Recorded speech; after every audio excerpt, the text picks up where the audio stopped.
Good morning, everyone. Today we will discuss about the construction of a single phase transformer. That construction point of view, we have two types of transformer, that is a core type transformer,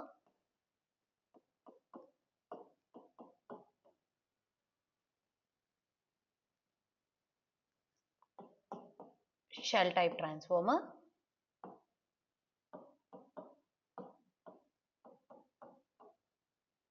As earlier we discussed about the transformer, the basic definition of the transformer, working principle of a transformer, and that construction point of view we discussed in the magnetic core and windings. So now we will discuss about the various constructions used for the single phase transformer. So based on this, the core type and shell type. In this core type of transformer is a single magnetic circuit. So it is core is made up of a large number of thin laminations. So basically here I am going to represent as a core type transformer.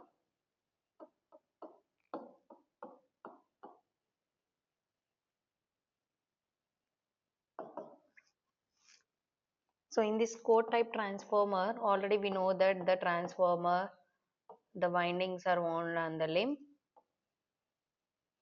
right? So here I am going to give the supply to the primary side and connected to the load to the secondary side. So it is made up of a large number of thin laminations. While we are going to represent this core type of transformer, so we are going to represent like this. So if I am going to draw with,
so this is the magnetic core.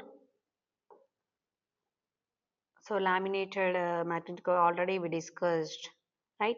So here we are going to represent as the core type transformer. First of all, we are going to represent as the LV insulation. After that, we are connected to the LV winding, and that we are going to represent as a HV insulation and HV windings.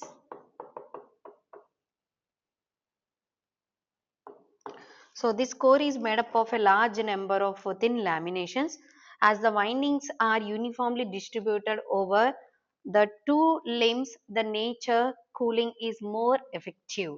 So the coils can be easily removed by removing the laminations of the top yoke for the maintenance point of view. So this flux is same in both the limbs. Usually the windings are divided into two parts, are wound on the both the limbs to reduce the leakage flux. So based on that, we are going to represent as a core type of transformers. So in this core type of transformer, so it consists of a two limbs, and the flux is same throughout the magnetic core. And in this we are going to using the windings as cylindrical concentric type of windings. So but in this point of view, it is difficult difficult construction.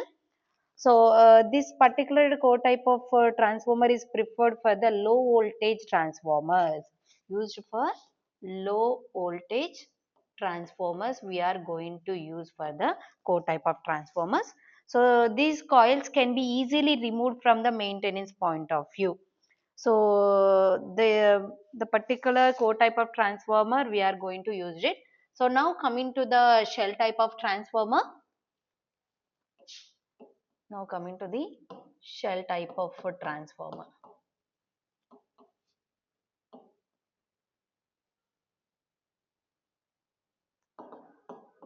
So in the shell type of a transformer, it has a double magnetic circuit.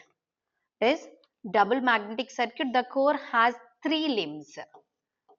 The core has three limbs. Previously we discussed there is a two limb core. While we are going to discuss in the shell type transformer, so it is a double magnetic circuit. The core has a three limbs and both the windings are placed on the central limb. So whatever the windings we have to place it, the primary and secondary windings are placed in the central limb itself. So this is the primary winding. Here I am going to represent as the secondary winding. So the core encircle most part of the winding only. So these coils used are generally multi-layered disc type or sandwich coils. Already we discussed the sandwich coils in the case of types of transformers. So the sandwich coils are used for in the shell type transformer. Concentric coils are used for the core type transformer. That means the two LV windings lies between the HV winding, right? So that based on that we are going to represent each high voltage coil is in between the two low voltage coils, and the low voltage coils are nearest to the top to bottom of the yoke. So this is already we discussed, this is the yoke part, right, and this is the limb part. So in this the low voltage coils are nearer to the top and bottom of the yoke. The core is laminated. While arranging the laminations of the core is taken that all the joints at alternate layers are staggered. So this is done to avoid narrow air gaps at the joints right through the cross section of the core. So generally for very high voltage transformer, the shell type transformer is preferred. So in previously the core type transformer is used for the low voltage transformers. Uh, but here we are going to use this shell type transformers are very high voltage, very high voltage transformer. We are going to use this shell type of constructions, and the windings are surrounded by the core. The nature cooling does not exist. So for removing any windings for maintenance, large number of laminations are required to be removed. So that is the reason we are going to represent as for removing any winding for the maintenance, large number of laminations are required to be removed. This is very difficult when compared to the core type of transformer. And then it has a double magnetic circuit, we know that. So this is a simple construction when compared to the core type of transformer. So widely used this shell type of transformer. Mainly we are going to remember in the core type and shell type transformer. So while comparison point of view, or we are going to remove remembering point of view, we are going to represent it. It consists of, in a core type, it consists of two limbs. But in the case of shell type, it consists of three limbs. And these windings encircle with the core. That means the windings encircle with the core and the core encircle with the windings.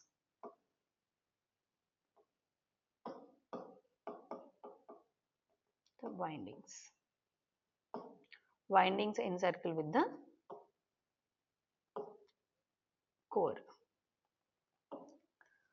So this is a single magnetic core, while compared to represent as the core type, this is a single magnetic core, right? But in the case of shell type, it is a double magnetic core. So this is the comparison, and we should remember the core type and shell type of transformers. So now coming to the EMF equation of a transformer, EMF equation of a transformer.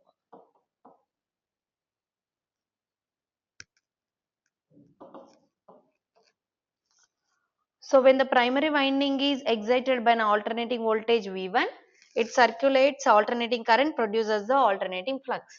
So we know that basically transformer, this is the magnetic core, in this the primary winding, and it will represent as the secondary winding. Whenever we are going to give the primary supply, that is AC supply, the primary current is flows.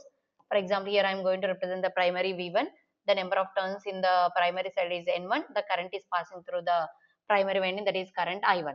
So that flux is passing through the entire magnetic core, that is flux pi. Is it right?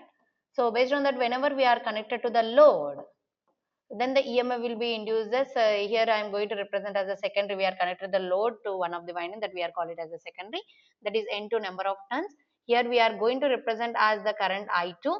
The terminal voltage will be represented as the terminal voltage is V2. So in this we are going to represent the primary winding has a N1 number of turns. So the alternating flux pi links with the primary winding itself, induces an EMF in it. So it denotes as a E1. So whenever according to the Faraday's laws of electromagnetic induction, whenever a conductor cuts the magnetic flux lines, an EMF will be induces. Whenever the AC supply is given to the winding, then the current is passing through this winding, then the EMF will be induces. The flux will be produces, based on that the EMF will be induces in this winding, that we are going to represent as E1. The flux links with the secondary winding through the common magnetic core, then it produces the secondary EMF will be induced in the secondary side, that is EMF E2. So this is we are call it as a mutual induced EMF. Now we have to derive the equation of the E1 and E2s. We don't know the E1 and E2s. We have to derive the E1 and E2. That means E1 is the primary induced EMF and the E2 is the secondary induced EMF. Now let us consider the sinusoidal waveform, because we are going to give the AC supply to the primary, and here we are going to represent as the taking as the flux is reference. So with respect to the time, we are going to represent as omega t. So in this we are consider as a 0. Here I am going to pi, and here I am going to represent as 2 pi. So in this the maximum flux is linked with this that we are going to represent as, with respect to the time also we are going to consider it, that is t. For example, I am going to represent as this is t by 2. For example, I am going to consider it. This is a t. That means here I am going to represent this is a t by 4 only. Is it right? So based on that, for example, here I am going to represent as, so the maximum flux will be produces in the case of t by 4. That means the flux pi is equal to pi m sin omega t. Basically, we know the input voltage of V is equal to Vm sin omega t. The constant current we are going to represent, for example, that I is equal to Im sin omega t. Here the constant flux will be produces in the entire magnetic core, that is pi is equal to pi m sin omega t. So based on that, we know that the time t is equal to 1 by f. So based on that, we are going to represent as, that we are going to represent as, that is the frequency based on that 1 by 4f. If we are considering the half cycle, that is 1 by 2f. If we are going to consider the total time period, that t is equal to the 1 by f. So based on that, we are going to represent as the primary winding is excited by the purely sinusoidal alternating voltage. Here it is purely excited by the purely sinusoidal alternating voltage. Hence the flux produces is also sinusoidal in nature, having a maximum flux pi m. The maximum flux will be produced as, that is pi m. The various quantities which affect the magnitude of the induced EMF, that we are going to represent it, that is pi is the flux, pi is the flux, and pi m is the maximum value of the flux. The N1, already we know that N1 is the number of turns in a primary. In a primary. And N2 is the number of turns in the secondary. And F is the frequency of the supply voltage.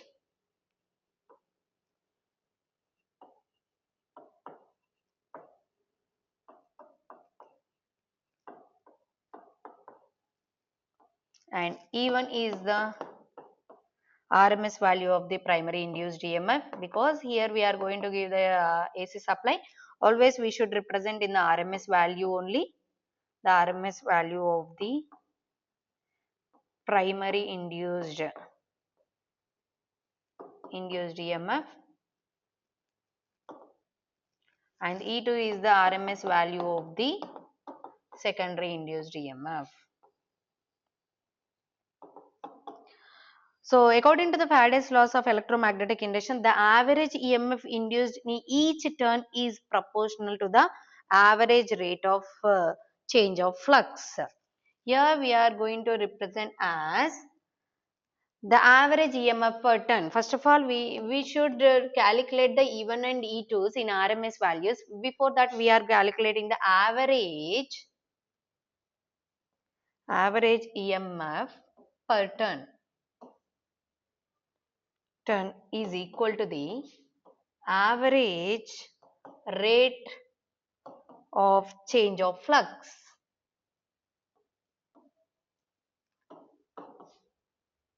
So, according to the Faraday's laws of electromagnetic induction, the average induced EMF each turn is proportional to the average rate of the change of the flux.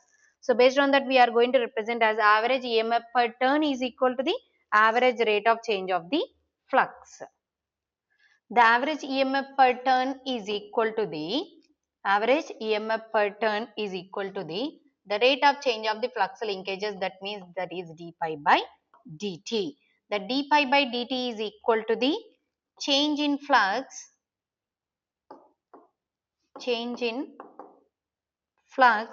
by time required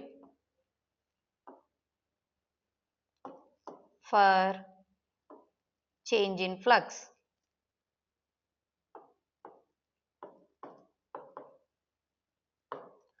So, consider that is a 1/4th cycle of the flux, whatever we are going to represent in the previous sinusoidal waveform.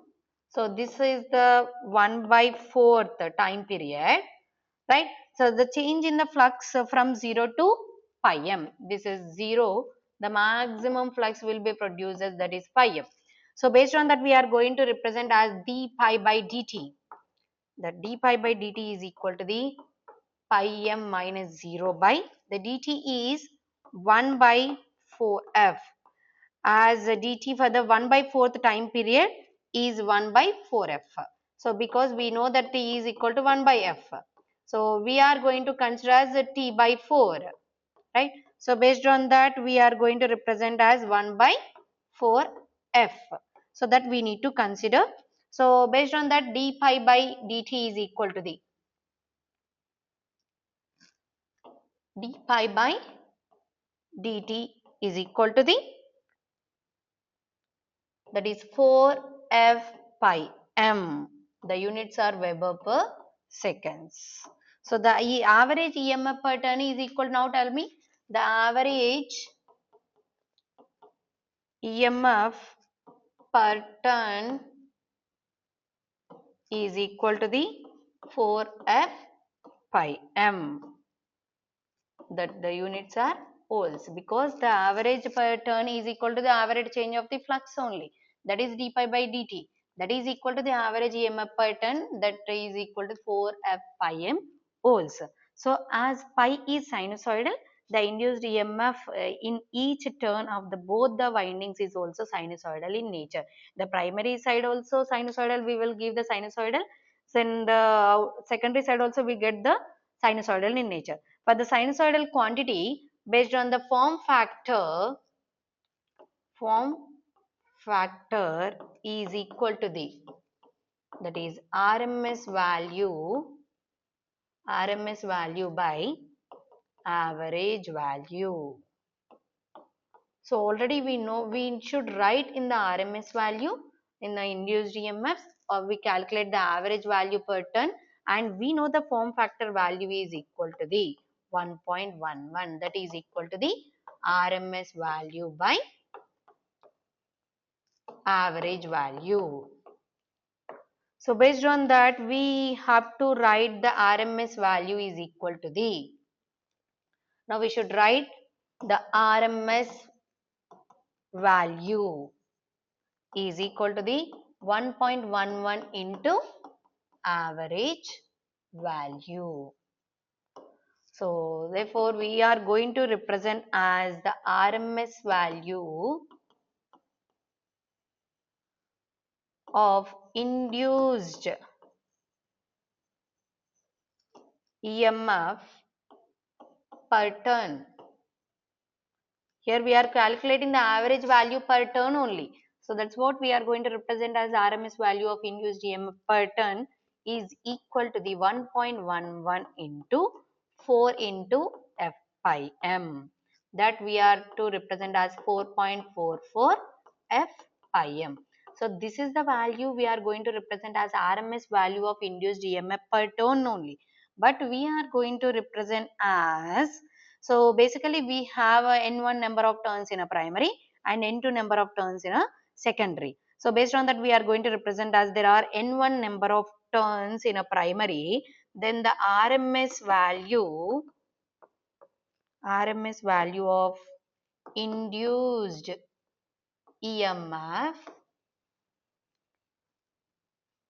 of a primary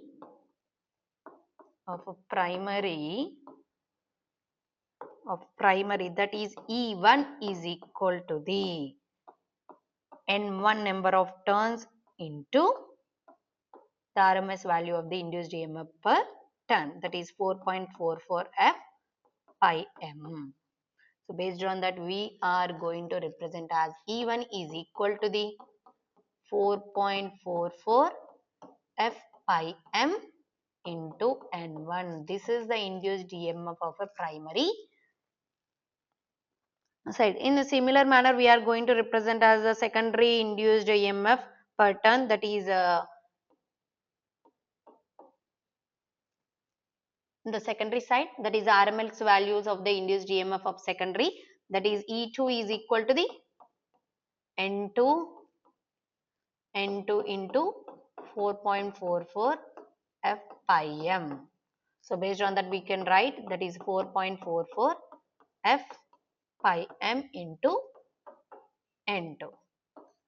So these expressions of E1, E2s are called as EMF equations of a transformer. These two equations we are going to represent as the EMF equations of a transformers, that is 4.44 F pi m N1 and 4.44 F pi m N2.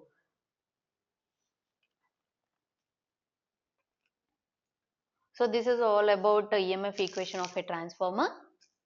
Thank you.